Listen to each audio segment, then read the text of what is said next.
गरीब मायका। मोहिनी के 3 बेटे थे। पति खूब अच्छा कमाता और बड़े घर के ऐश सब था मोहिनी के जीवन में। लेकिन एक चीज जो नहीं थी वो थी सुकून। मेरी बहन और मेरा भाई दोनों गरीब, लेकिन मैं मेरे पास तो नोट की बरसात है। तभी मोहिनी की बहन बीना उसके दरवाजे आ जाती है। अरे मोहिनी, कैसी है? मेरे घर में ना सिलेंडर खत्म हो गया है। तेरे पास तो इतने पैसे हैं, भरवा देना मेरा सिलेंडर। पैसे जैसे ही आ जाएंगे मैं दे दूंगी। तभी मोहिनी का पति राकेश आ जाता है। क्या है बिना, ये अपने घर की परेशानी हम लोगों के घर ना गाया करो। तुम्हारी बहन को तुम लोगों पर तरस आ जाता है और वो पैसे देने लग जाती है। मुझे ये बिल्कुल पसंद नहीं है। ओ जीजा जी, नहीं, मैं तो वो बस अच्छा मैं चलती हूँ। बीना वहाँ से चली जाती है। उसके जाने के बाद अच्छा किया जो आपने सुना दिया। अरे न जाने क्या सोचकर मेरे घर आ जाती है कि जैसे यहाँ तो भंडारा भरा है। अरे कितना तो दे दिया। अच्छा जी, जरा 1000 तो देना। वो बिन्नी दीदी है ना, उनके घर जा रही हूँ। उनका पोता हुआ है तो मुंह दिखाई दे दूंगी।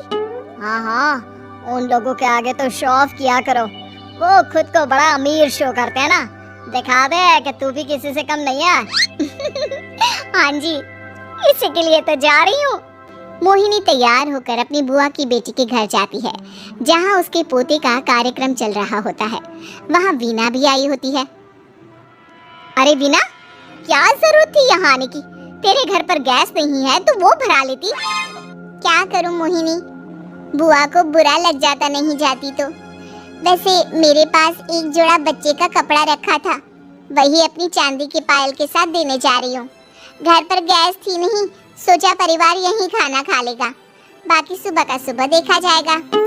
मोहिनी को बहन पर दया आ जाती है। वो पर्स से 1000 रुपए निकाल कर दे देती है।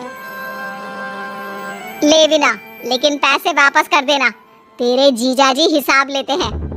मोहिनी भी क्या करती, गरीबी में बहन का सहारा ही उसके जीवन जीने का आधार था। फिर एक रोज, सुनिए, भाई के घर बेटी हुई है, मुझे माँ के पास जाना होगा। अरे उस घर में ना कूलर है ना एसी, कैसे रहोगी तुम? हाँ, वही सोच रही हूँ कि अकेली जाऊं, बच्चों को साथ ना ले जाऊं। चले जाओ, लेकिन ये जो तुम अपने गरीब परिवार से मिलने चली जाती हो ना, मुझे बिल्कुल अच्छा नहीं लगता। पता नहीं मैं भी कैसे मैनेज करती हूँ, लेकिन क्या करूँ। मोहिनी भाई भाभी के घर आती है। मोहिनी, कैसे आना हुआ? तो यहाँ हम लोगों के घर रह लेगी या फिर किसी होटल में रहेगी? क्या हो गया है माँ, मोहिनी को क्यों ऐसे बोल रहे हैं आप? अरे तू नहीं जानती अपनी ननद को, पैसे वाली है ना, तो ऐड कुछ ज्यादा ही है। मोहिनी को माँ की बात का बुरा नहीं लगता है, क्योंकि उसे पता ही नहीं चलता कि माँ उसे जली कटी सुना रही है। वो भाभी की बच्ची के साथ लेन देन करती है और वहाँ से चली जाती है। उसके जाने के बाद, माँ क्यों आप मोहिनी को इतनी सारी बातें सुनाती हो? भाई का बेटा बोल पड़ता है। माँ, क्योंकि दादी जानती है कि बुआ के अंदर घमंड है। सही बोल रहा है मोहन, बहू भले तुझे ना दिखता हो, लेकिन मुझे और मोहन को दिखता है कि वो कितनी घमंडी है।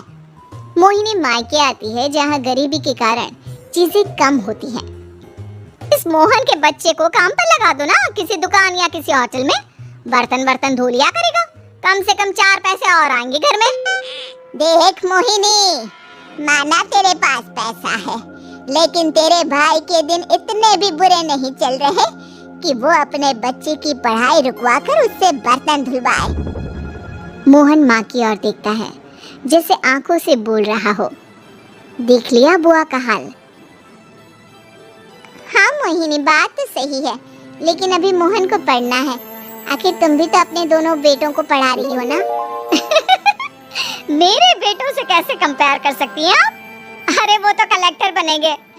हाँ, कल को वो मोहन को नौकरी में रख लेंगे, क्यों? मोहिनी कुछ दिन और रहकर चली जाती है। धीरे धीरे दिन बीतता है मोहन बड़ा होता है और कड़ी मेहनत से सफल भी हो जाता है। मोहिनी, माँ के जाने के बाद तो तुमने भाई भाभी के घर जाना छोड़ ही दिया, क्यों? वो क्या है ना, उन लोगों का घर छोटा है, मेरे बच्चे जाना ही नहीं चाहते। पर तुझे क्यों अचानक मायके की बात याद आ गई?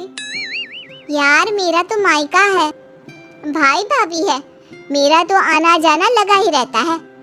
हाँ, क्योंकि तुझे आदत है ना ऐसे छोटे से घर में और कम पैसे में रहने की।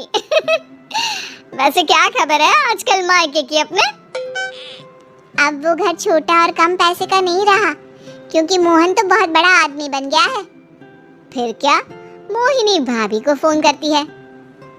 मोहन किसी बड़ी कंपनी का मैनेजर हो गया है क्या भाभी? क्या ये सच है? हाँ मोहिनी दीदी, अब तो हम लोगों के गरीबी के दिन कट गए। आपके भाई ने कोई अच्छे कर्म किए होंगे जो हम लोगों का बेटा इतना अच्छा कमा रहा है। देख लो भाभी, पहले भी आपने कई गलतियां की थी, आप थोड़ा संभल कर चलना। भाभी को मोहिनी की बात समझ में नहीं आती कि वो क्या कहना चाहती है। फिर एक दिन वीना मोहिनी से कहती है, मोहिनी, हमारा भतीजा मोहन अच्छा कमा रहा है, क्यों ना मैं अपने बेटे की नौकरी के लिए उससे बात करूं? अरे बुआ का बेटा है, ये सोचकर मदद तो करेगा ना? हाँ हाँ, क्यों नहीं करेगा, उसके बुरे दिन में तो हम भी खड़े थे। मोहन को वीना फोन करती है और अपने बेटे की मदद करने की बात करती है। हाँ हाँ बुआ, क्यों नहीं, आप सिद्धार्थ को भेज दें, मैं अपनी ही कंपनी में उसकी नौकरी करवा देता हूँ। दिन बीतते हैं, अब वीना के हालात भी अच्छे हो जाते हैं। क्या बात है वीना, तूने भी कार ले ली, वो भी इतनी अच्छी? हाँ मोहिनी, अपने भतीजे के कारण तो हम लोगों के दिन अच्छे हो गए। उसने सिद्धार्थ की नौकरी लगवा दी है, वो भी शानदार। ठीक है, लेकिन पैसे ख्याल से खर्च करना। वो क्या है ना, पैसे आने आसान है लेकिन संभालने मुश्किल। मोहिनी घर पर अपने पति से बात करती है। देखो ना, सबके पास पैसे हैं, एक वक्त था जब मैं ही अमीर हुआ करती थी। लगता है कि ज्यादा दिन नहीं रह पाओगी, मेरी नौकरी को कुछ साल ही बचे हैं और तुम्हारे दोनों लड़के निकम्मे हैं, उन लोगों को बोलो ना कि नौकरी करे। तभी वहाँ मोहिनी के बेटे भी आ जाते हैं। अरे हमें क्या मोहन समझा है जो दिन रात गधे की तरह काम करते रहे? खैर, दिन फिरते हैं और मोहिनी के पति की नौकरी भी खत्म हो जाती है। मोहिनी क्या करे, थोड़े से पैसे में गुजारा नहीं हो रहा है। तो क्या करे, मेरी समझ में कुछ नहीं आ रहा। मोहन को बोलो ना कि वो इन दोनों के लिए नौकरी देखे, जैसे सिद्धार्थ के लिए नौकरी देखी है। मोहिनी क्या कहती, उसे अपने वो दिन याद आ जाते हैं जब उसने भाभी से मोहन को नौकर बनने की सलाह दी थी। क्या हो गया, क्या सोच रही हो मोहिनी? यही कि वक्त कभी भी किसी का भी पलट सकता है, ऊपर वाले से डर कर रहना चाहिए।